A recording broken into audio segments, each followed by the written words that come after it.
15 شعبان کے بارے میں تھوڑی سی بات کرنی تھی۔ اس رات کے مختلف نام علماء نے رکھے ہیں: شب برات، شب مغفرت، شب رحمت، شب برکت۔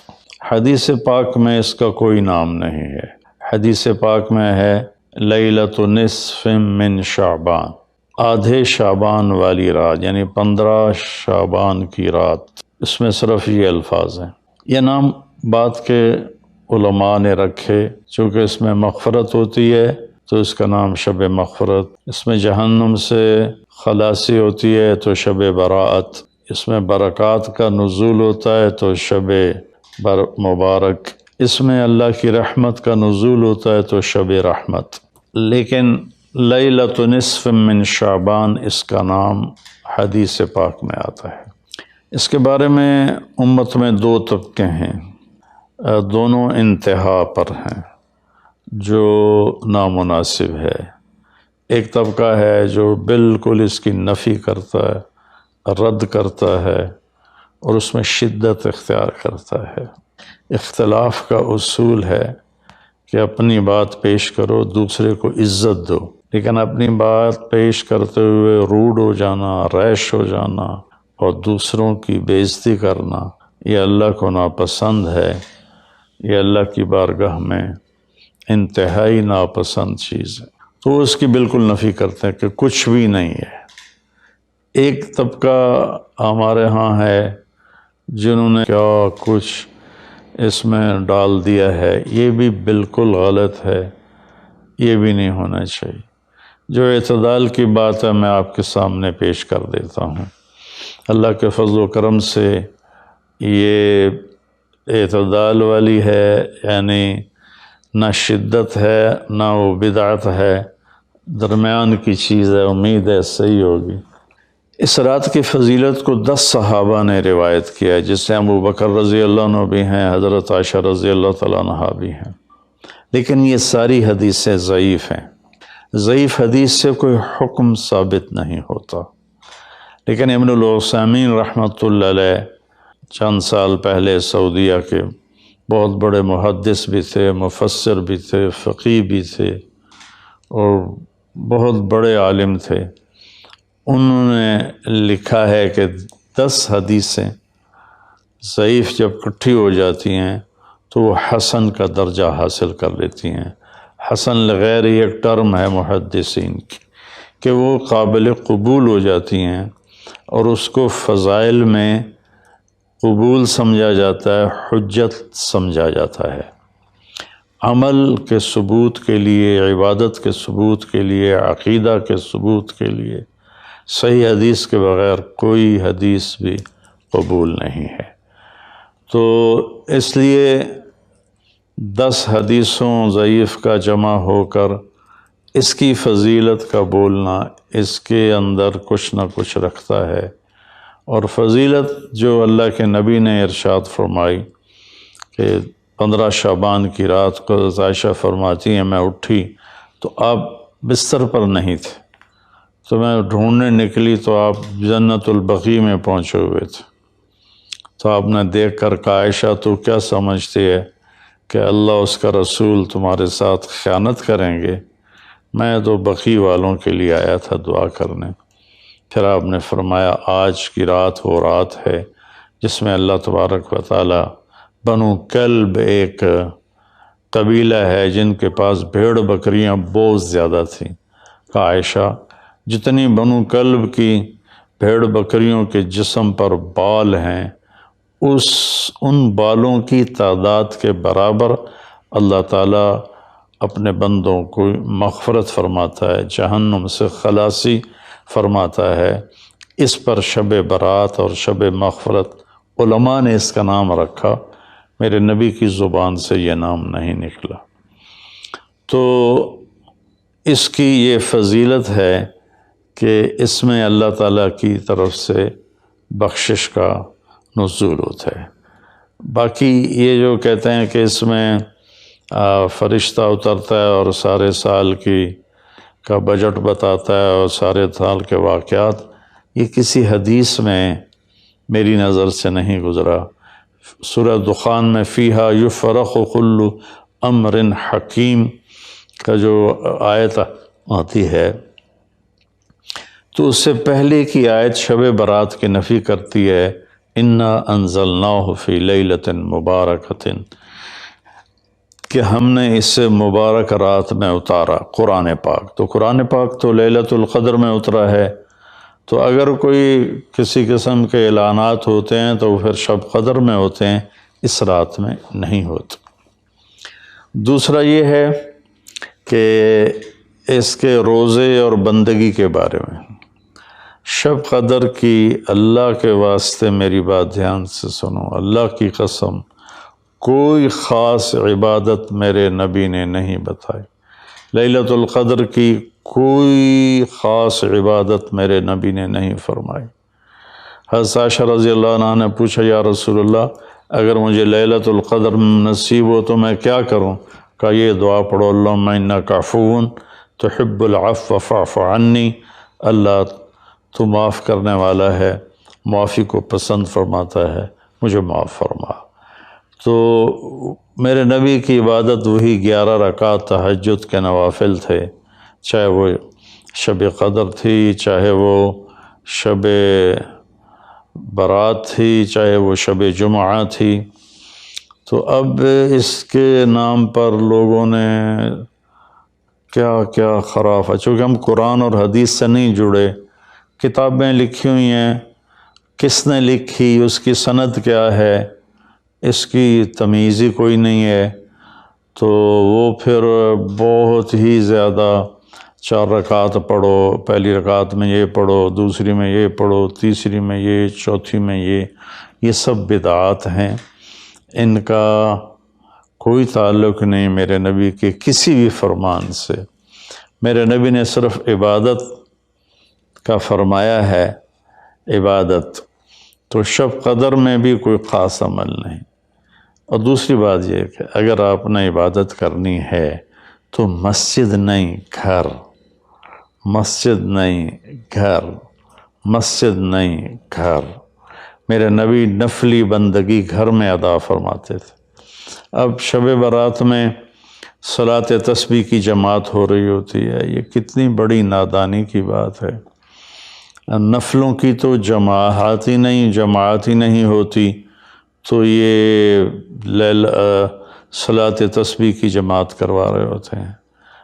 نفلی عبادات کے بارے میں اللہ کے نبی کا طریقہ گھر میں پڑھنا ہے، اور اللہ کی طرف سے بھی ہمیں جو اشارہ ملتا ہے، فاذکر اسم ربک وتبتل الیہ تبتیلا، اپنے اللہ کو خوب یاد کریں اور لوگوں سے کٹ جائیں بالکل، اور سب سے کٹ کے آپ اپنے رب کو یاد کریں۔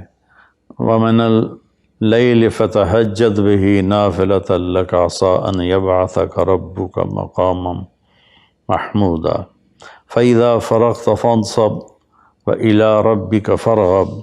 ان ساری آیات کا خلاصہ یہ بنتا ہے کہ نفلی عبادات سنتیں بھی ہوں گھر میں پڑھو، اور خاص طور پر جو ایسی راتوں کی عبادت ہوتی ہے، مسجدوں میں اکٹھے ہونا اور اس رات میں جھنڈیاں لگانا، پھر آتش بازی کرنا، یہ آتش بازی تو بالکل ہی اسراف ہے اور خرافات ہے۔ تو میری گزارش ہے کہ میرے نبی کی جو سنت ہے، آپ نفلی بندگی عبادات اپنے گھر میں فرمایا کرتے تھے۔ اس رات میں اگر آپ عبادت کرنا چاہتے ہیں، مسجد کی بجائے گھر کو مسجد بنائیں، وَاجْعَلُوا بُيُوتَكُمْ قِبْلَةً وَأَقِيمُوا الصَّلَاةَ۔ اللہ نے بنی اسرائیل سے فرمایا اپنے گھروں کو مسجد بنا لو اور نمازیں قائم کرو۔ تو ہم بھی اپنے گھروں کو خالی نہ چھوڑیں، اس میں ساری فیملی اکٹھی ہو کے نوافل کا اہتمام کرے۔ مسجد فرائض کے لیے ہے اور نوافل کے لیے گھر ہیں۔ تو امید ہے میری اس بات پہ آپ غور فرمائیں گے، ناراض نہیں ہوں گے۔ تو میرے بھائی بہنوں، اس رات میں کوئی بندگی عبادت مخصوص نہیں۔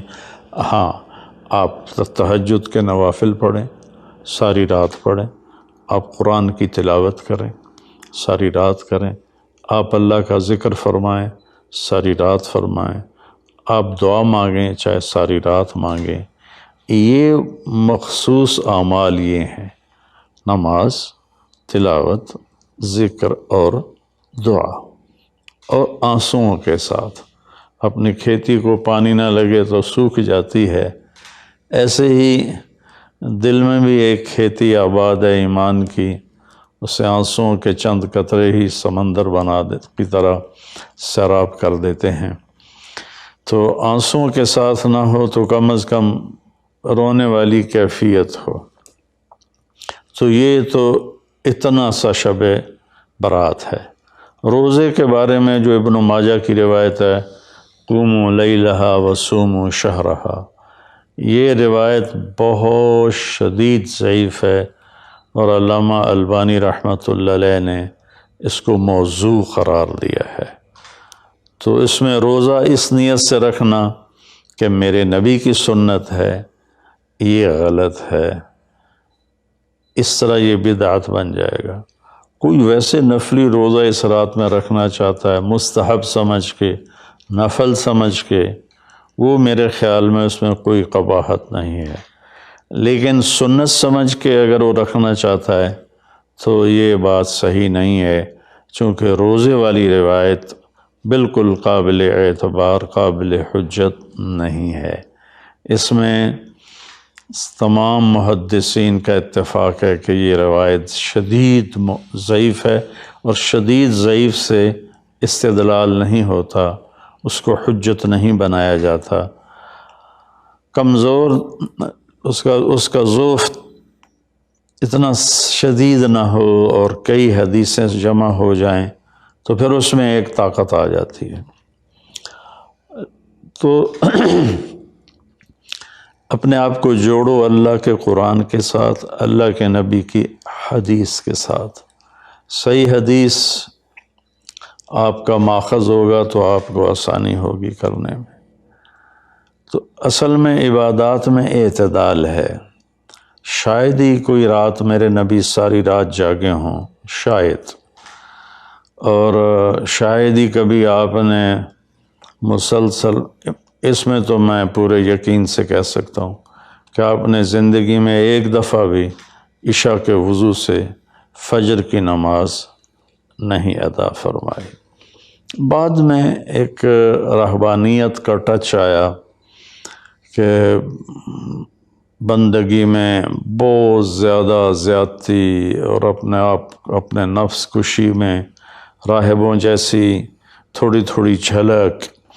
ایک اللہ والے تھے تو وہ اپنے سر کے بالوں کو رسہ باندھ لیتے تھے اور نفل پڑھتے تھے، تو جب ان کو نیند آتی تھی اور سر جھٹکا لیتا تھا تو اوپر سے رسہ تھا، ان کو زور سے جھٹکا لگتا، درد ہوتا، آنکھ کھل جاتی اور پھر وہ نفل شروع فرما دیتے۔ یہ میرے نبی کا طریقہ بھی نہیں، میرے نبی کو پسند بھی نہیں۔ ایک بزرگ تھے، آنکھوں میں نمک کی سلائی ڈال لیتے تھے کہ میری آنکھوں میں مرچیں لگیں گی میں نماز پڑھوں۔ پھر کئیوں کے واقعات ہیں، عشاء کے وضو سے فجر کی نماز پڑھی، عشاء کے وضو سے فجر کی نماز پڑھی۔ یہ ان کی ذات کے لیے اچھے عمل ہیں، لیکن یہ دین اسلام کی دعوت نہیں ہے، نہ ہی یہ دعوت ہم غیروں کو پیش کر سکتے ہیں، یہ تو ان کو بگانے والی بات۔ ایک بزرگ میں کے بارے میں آتا ہے 25 سال جنگلوں کی خاک چھانتے رہے، 25 سال باہر ہی نہیں آئے۔ یہ تو کوئی کمال کی بات نہیں ہے، یہ تو رہبانیت ہے جو میرے نبی نے ناپسند فرمائی ہے، اس سے روکا ہے۔ اعتدال ہے، کذالک جعلناکم امۃ وسطا، ہم نے تمہیں اعتدال والی امت بنایا ہے، نہ دنیا کی طرف ایسا جھکاؤ ہے کہ یہود کی طرح، نہ رہبانیت کا ایسا جھکاؤ ہے عیسائیوں کی طرح، تم درمیان میں ہو۔ میرے نبی پاک صلی اللہ علیہ وسلم کی زندگی پڑھو اللہ کے واسطے، اللہ کے واسطے۔ ہم اولیاء کرام کی کتابیں پڑھتے ہیں، وہ اکثر اس میں جھوٹے قصے ہیں، کیونکہ سند تو ہے کوئی نہیں۔ سند کے بغیر، سند کیا ہے؟ میں آپ سے بات کرتا ہوں تو آپ کہتے ہیں جی آپ نے کہاں سے سنا؟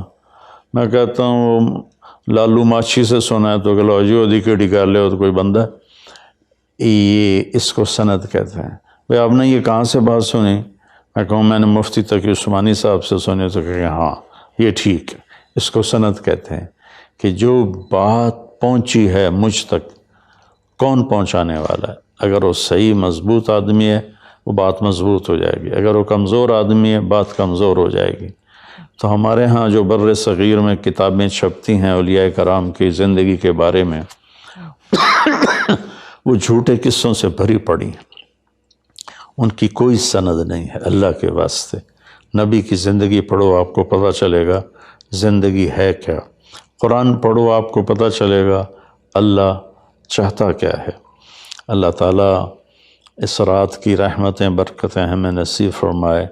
اصل میں اللہ نے بخشش کے بہانے رکھے ہیں، کوئی شرابی ہے، کوئی زانی ہے، کوئی قاتل ہے، کوئی ماں باپ کا نافرمان ہے، کوئی مشرک ہے، کوئی متکبر ہے،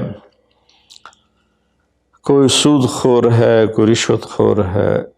ایک دفعہ آج کہہ دے، کل کی رات ہے کہہ دے گا کہ یا اللہ میری توبہ، تو اللہ کی قسم اگر اس کے گناہ زمین سے لے کر آسمان کی چھت تک بھی ہوں گے نا، تو ایک آدھے بول پر یا اللہ معاف کر، اللہ سارے معاف فرما دے۔